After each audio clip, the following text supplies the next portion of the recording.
Hello everyone, this is Darkfire Slide here with a, Hearts of Iron 3 series. We're going to be playing this game approximately, about a week before the release of Hearts of Iron 4, a widely anticipated release, I think, especially among fans of the series, but also among Paradox fans in general. And in this series, I'm going to be kind of talking about some of the problems that were in Hearts of Iron 3, as well as what I kind of expect or want to see from the sequel. We're going to be playing as Italy today. Insert Italy jokes here. Um, yes, we're going to try to win World War II as Italy. It's a very daunting task. It's not easy, especially when the game is fighting you every inch of the way to make sure that you don't do exactly that. So that's exactly what we're going to try to do. Do the thing that nobody wants us to do, and probably shouldn't. At any rate, I've tried this campaign multiple times and have failed every time, so there is a strong possibility that this campaign will end in complete and utter failure, but I hope that it's still entertaining for you to watch anyway, despite that preface. So without further ado, let's get straight into the gameplay and play as Italy. So we're going to be starting out as a...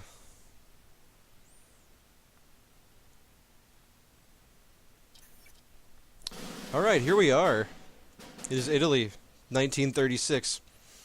And, I'll see after this video if the music is a little bit too loud. It seems a little loud at the time, for the time being.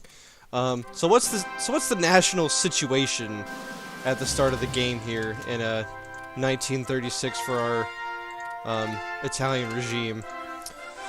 Well, we start out with the lowest industrial base of any major power in the game, which is pretty great. We also start out with a pretty pathetic leadership pool, which is going to prevent us from doing research, espionage, diplomacy, and training officers as effectively as any of the other countries, pretty much, that we're going to be up against. And that is a little loud. Hold on, let me... That's better. Alright. So what are our immediate ambitions here? You can kind of see me floating over Ethiopia here. We're at war with Ethiopia, to start with. Which is great, because what it means is that we're going to be able to grab their land, except we're not fighting to conquer them, we're fighting to make them a puppet and take their resource reserves. What I'm doing here is typically considered very sloppy, I think, compared to how you're supposed to play the game, so don't take this as representative of how we're going to play the rest of the campaign, or how I actually play this game in general, actually. We're just setting up some opening moves because the Ethiopian military is, well, pathetic, even compared to us, Italy. Alright, so diplomatic situation. First of all, we want to automate trade. I'm not automating really much of anything else, though. Okay, so first things first, let's set up some production. I don't really care about the submarine, and this was supposed to be done in December 18th of 1935, so I don't know what happened with this light cruiser, but I kind of don't want it either. And as a matter of fact, it doesn't build our practical at all for what we actually want to be building over the course of this campaign.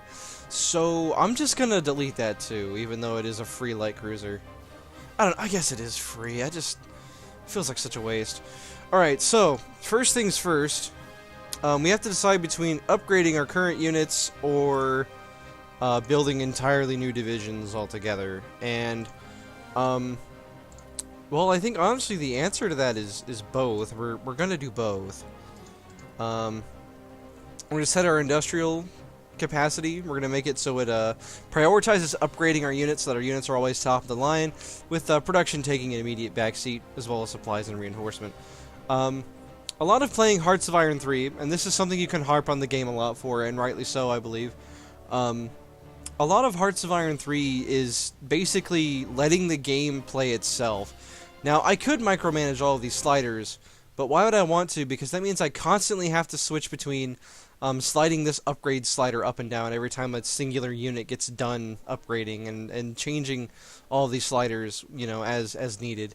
It's really irritating and unnecessary, and I don't like doing it, so I'm just not gonna do it. I'm just gonna let it prioritize upgrades, because that's the AI control that seems to work the best. But we're still gonna pick what we actually build, because the AI is atrocious when it comes to deciding what it needs for a war, which is a big problem when Germany goes to war with Russia, as we'll see later in this campaign, I'm sure.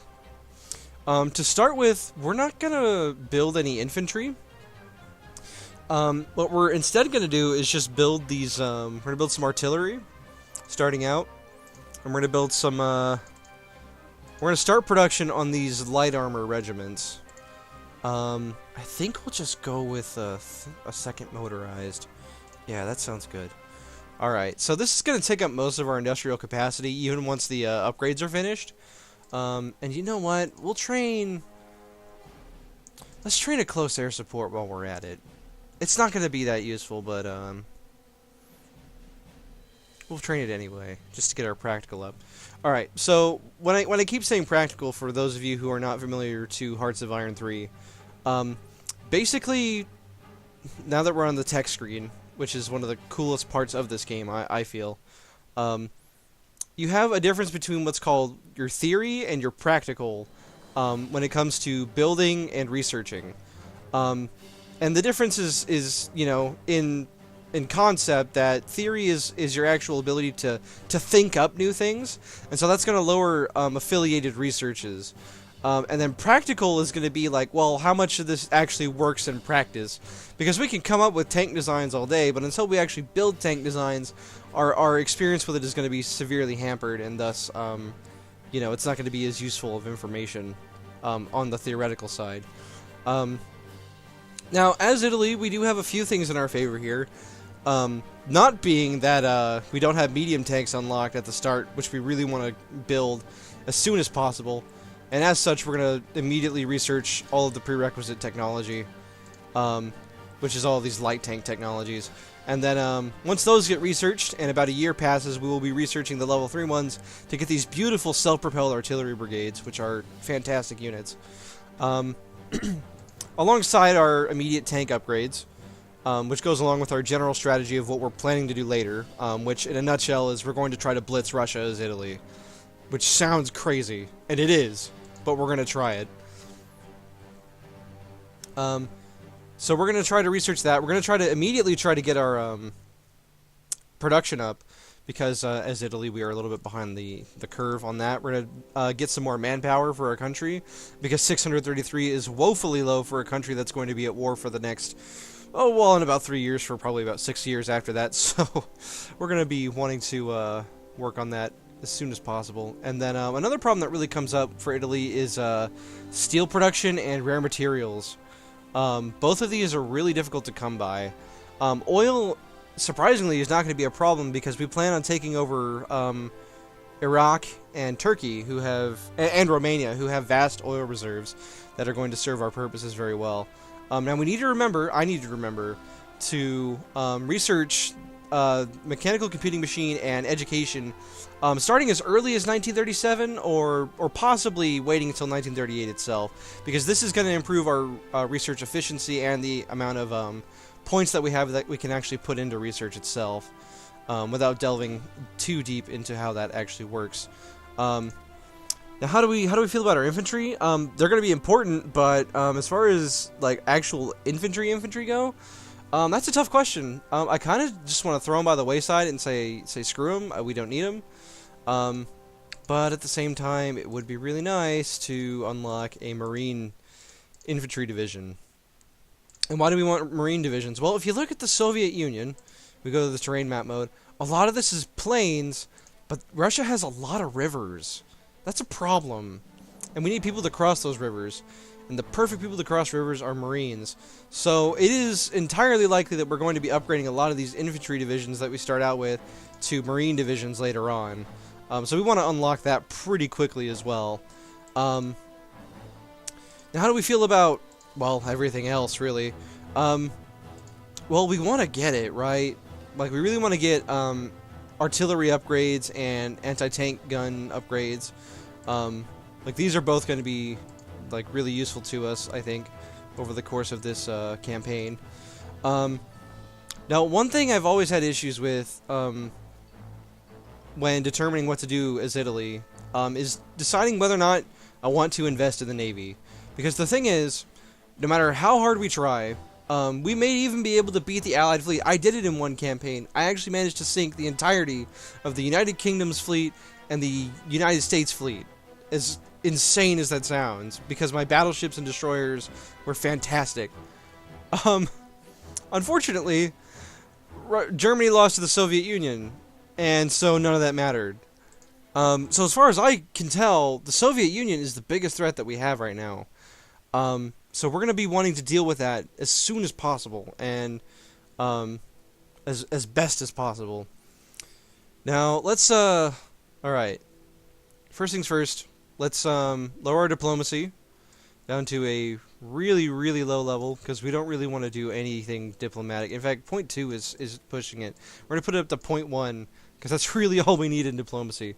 5.12 is too much on officers. We're going to go for, like, I'm going to say 2.5 sounds reasonable, because of the, we're not going to be building too many brigades, but we're still going to want to get our leadership modifier here up to a respectable level. And then, so we're going to lock that, and then we don't really need that much espionage either.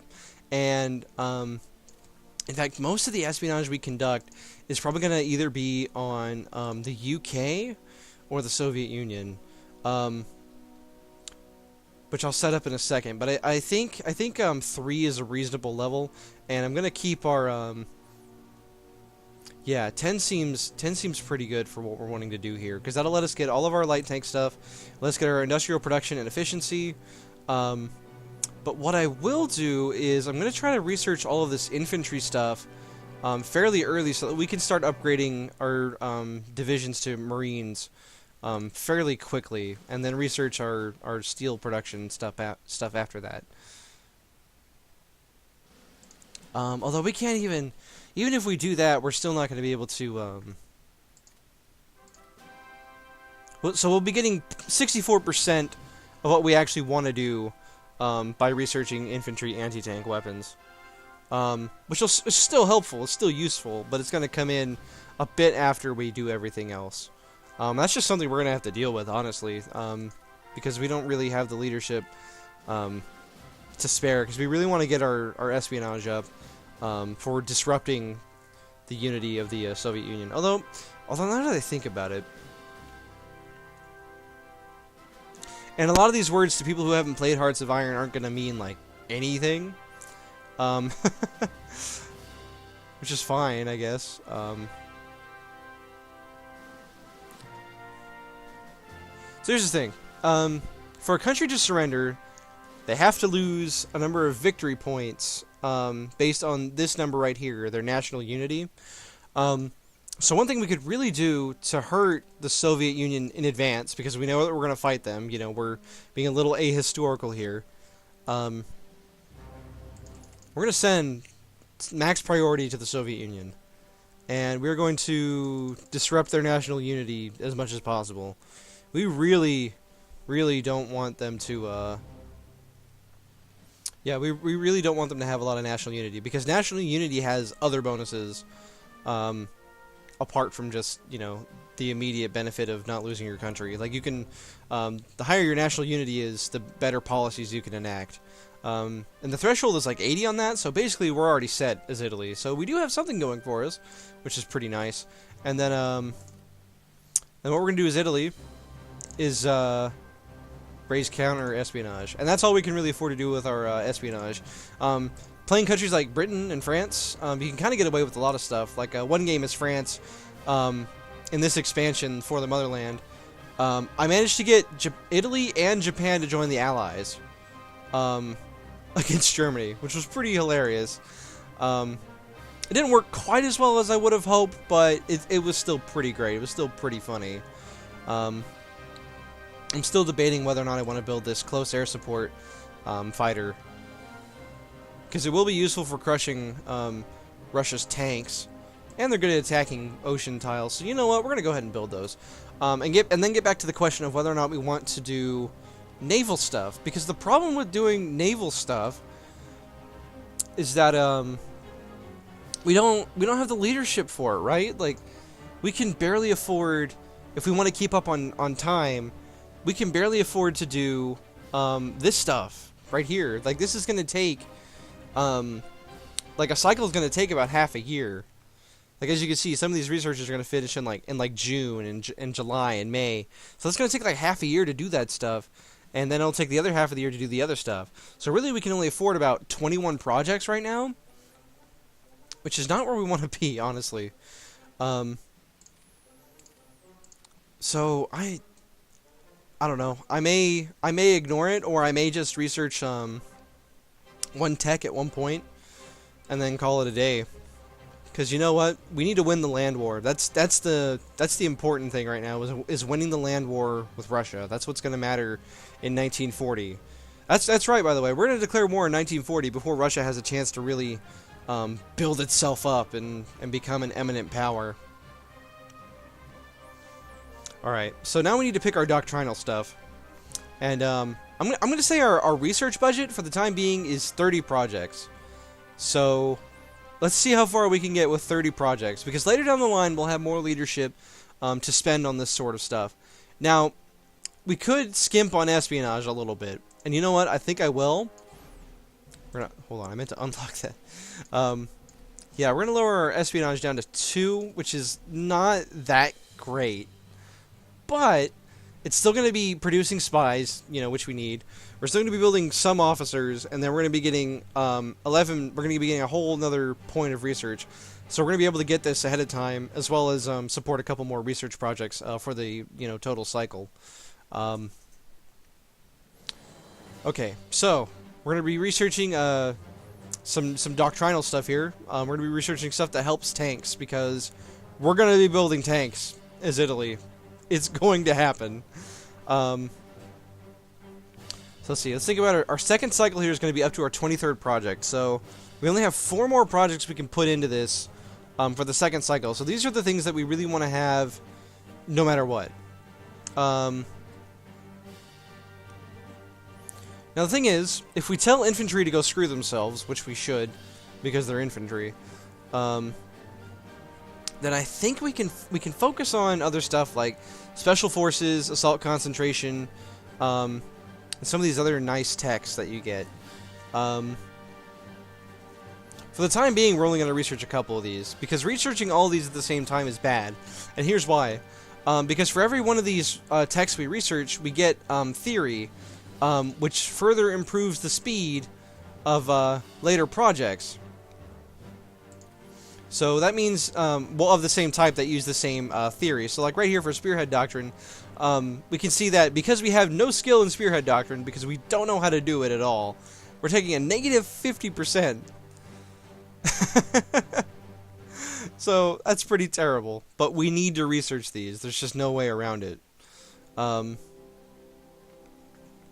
We need to have our tanks, top of the line, best that they can be. And I think we're also going to research tactical command structure and mechanized offensive. Yeah, so we just want our mobile units to be the best that they can be, right? And then for our other 2, we're going to do delay doctrine and assault concentration. So these are going to make it so that our tanks are just top of the line quality in terms of both their actual production and their doctrinal upgrades. We don't really have the tech right now to do either naval or air, so we're just kind of leaving that one hanging, basically. Now some other ones we probably want to do are infantry warfare and central planning. Well, actually special forces. You know what? I'm going to go ahead and add special forces, and let's do infantry warfare as well. Well, maybe not. Let's do central planning instead, because that leads to this nice grand battle plan upgrade for our troops, which is just really good. And that's the that's the primary reason we're getting this tactical command structure and mechanized offensive anyway. So the way I see it, rather than trying to research everything, let's just focus on our tanks and our motorized and mechanized corps and see where that gets us. And that's not really like a great thing to be saying, considering, I want to win this campaign. But we'll see where we get. So anyway, that's the opening. We didn't actually play it all, but we did set ourselves up for hopefully a good situation. And anyway, I'll see you on the next episode. Thank you for watching.